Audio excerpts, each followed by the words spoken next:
Hello, I'm Robin. Welcome to Bookspin, and welcome to the Cozy Christmas Book Tag. I was tagged to do this video by Josh at Sci-Fi Bookery.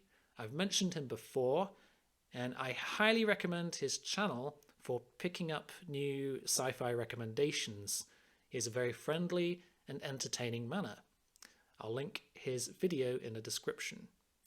The original creator of the tag was Art at the Bookshelf Odyssey, and he made a list of 12 questions. Each question is a prompt named after a Christmas film and asks for a book recommendation. Some of these were pretty difficult to answer, but I managed to come up with my responses, hence this great stack of books here next to me. Some of these are sci-fi, but not all of them. There are some other genres too. So let's get to it. The first prompt is number 1, The Santa Claus. Recommend a book about family. For this one, I have chosen Speaker for the Dead by Orson Scott Card. This is the sequel to Ender's Game, the classic 1980s military sci-fi novel. It's a Hugo Award winner, and it's very different in tone to Ender's Game, I think. It's kind of a meditative first contact story. And it's one of my all-time favorites. I much preferred it to Ender's Game, in fact. But the reason I've chosen this one is at the heart of the book, there is a dysfunctional family who are very important to the story. And in this family, you have Novena, the xenobiologist on the Portuguese colony planet Lusitania, her recently deceased abusive husband, and their 6 children. And this family is a great character study and provide much drama as a backdrop to the events in the story. So, number 2 is The Grinch. Recommend a book about the redemption of an unlikable character. This was a bit of a tough one, but I have chosen The Arabian Nights. So in the frame story of The Arabian Nights, the King Shayar is betrayed by his wife. Okay, and this makes him go mad. And as a result, he believes all women will in the end betray him. So every night for 3 years, he takes a wife and has her killed in the morning. And that is until he meets his new wife, Scheherazade. And Scheherazade is a masterful storyteller. She is in fact the narrator of the stories within the Arabian Nights. So for 1001 nights in a row, Scheherazade tells the king a new story. These stories are so captivating that his curiosity is constantly piqued for the next evening's tale, and he thereby keeps sparing her life so she can go on to tell him the next story the following night. In the end, he realizes that he has fallen in love with Scheherazade and he cannot kill her, and in fact he has become a new man and a better person. So she has successfully converted him from a vicious and murderous tyrant to a loving husband who cherishes his wife's talents. I don't know if this really counts as a redemption story, as by any modern moral standards, the king was a truly evil man, a serial killer, and I would say there's no real justice in this story, but he is nonetheless a transformed character. So, question 3, The Polar Express. Recommend a book about travel. Okay, I'm choosing 20,000 Leagues Under the Sea. There are many Jules Verne novels which would count, I think, but this is one of my favorites. This is a classic 19th century adventure story, and the characters in this novel board a super advanced submarine called the Nautilus, and they travel all around the world's oceans and experience all kinds of underwater wonders. Number 4, Home Alone. Recommend a book about a character who faces challenges on their own. Okay. For this one, we have All Men Are Mortal by Simone de Beauvoir.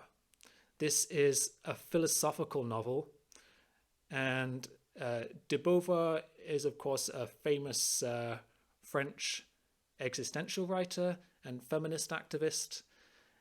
In this story, there is a medieval man who discovers the secret to immortality and can never die.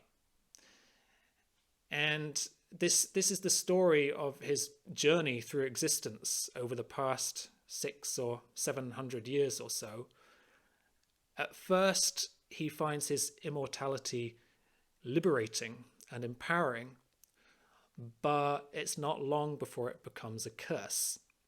It's actually quite a depressing story, as he comes to realize that he can never really love anyone. He can never form attachments to people or enjoy friendships or family life, because he will always ultimately outlive everyone and forget them.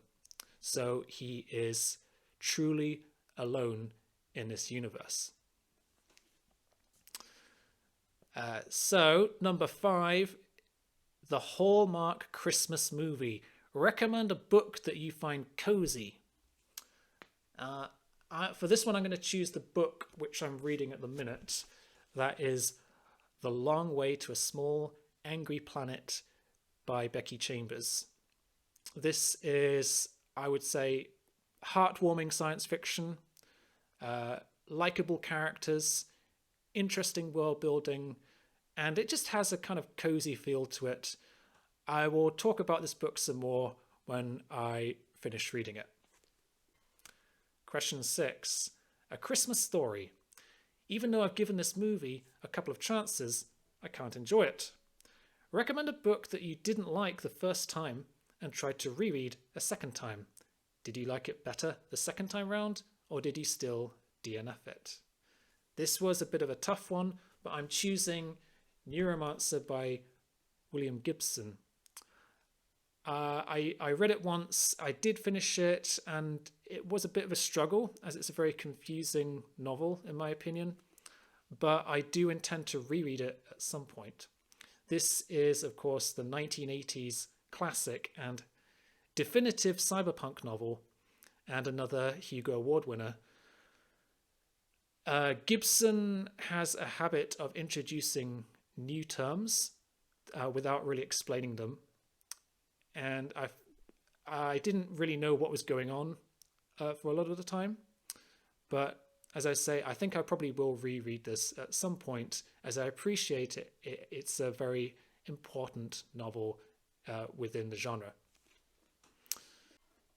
Number 7, National Lampoon's Christmas Vacation. Recommend a book that always makes you laugh. For this one, I'm going for The Third Policeman. I don't actually own this one. This is the only book in this list I don't currently have a copy of. So The Third Policeman is a surreal 1930s novel by Irish writer Flann O'Brien, and it's one of the most bizarre books I've ever read, and it's full of absurd humour. Hilarious to read. I highly recommend it. Number 8, Miracle on 34th Street. Since I like the remake better than the original, recommend a book that is a retelling of a classic. Right, for this one, I am choosing The Graveyard Book by Neil Gaiman. This is a coming-of-age story about a boy who is raised by ghosts in a graveyard, and it's a kind of spooky retelling of The Jungle Book. This is actually a children's book, but anyone can enjoy it, although it does have some pretty dark themes, including murder. And it's also another Hugo Award winner. So I recommend this book. Number 9, It's a Wonderful Life. Recommend a book that you have reread, especially if it's been more than twice.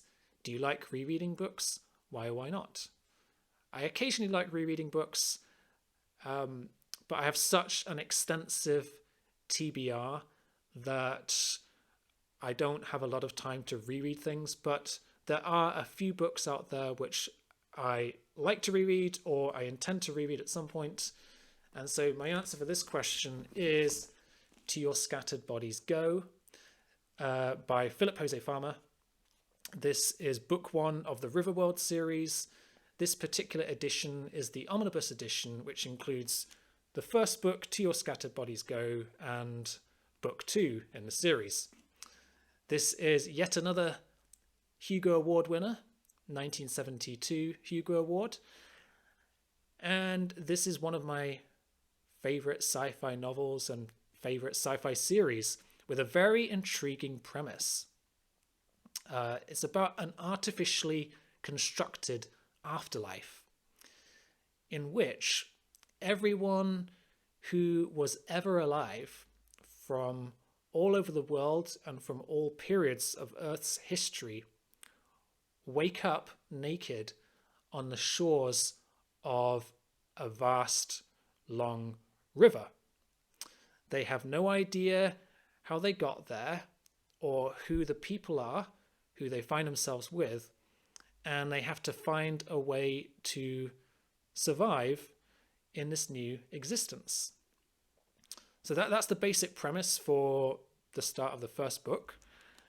And I love Philip Jose Farmer's writing. It's sometimes surreal, sometimes humorous, sometimes satirical, but it's always a pleasure to read. Number 10, The Nightmare Before Christmas. Recommend a scary book. Right, so for this one, I have a series here called Kaiki, Uncanny Tales from Japan.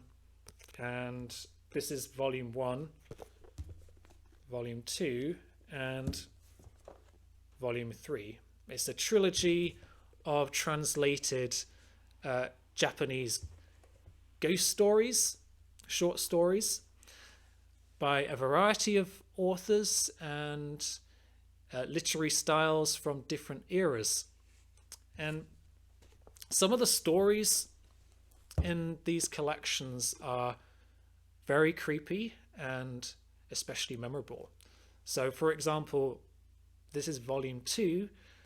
This volume includes a novella called Midnight Encounters, which, in my opinion, is a masterpiece of romantic gothic horror. So I can recommend this series. Number 11. Recommend a holiday book. It can be a book about any holiday, not just Christmas. This one was a bit of a struggle for me, but I have chosen this book, The Christmasaurus. This is actually a children's book which I read to my daughter. It is a heartwarming and humorous tale about a young boy's Christmas wish and his adventure with a dinosaur. And finally, number 12, A Christmas Carol. Recommend your favourite classic book.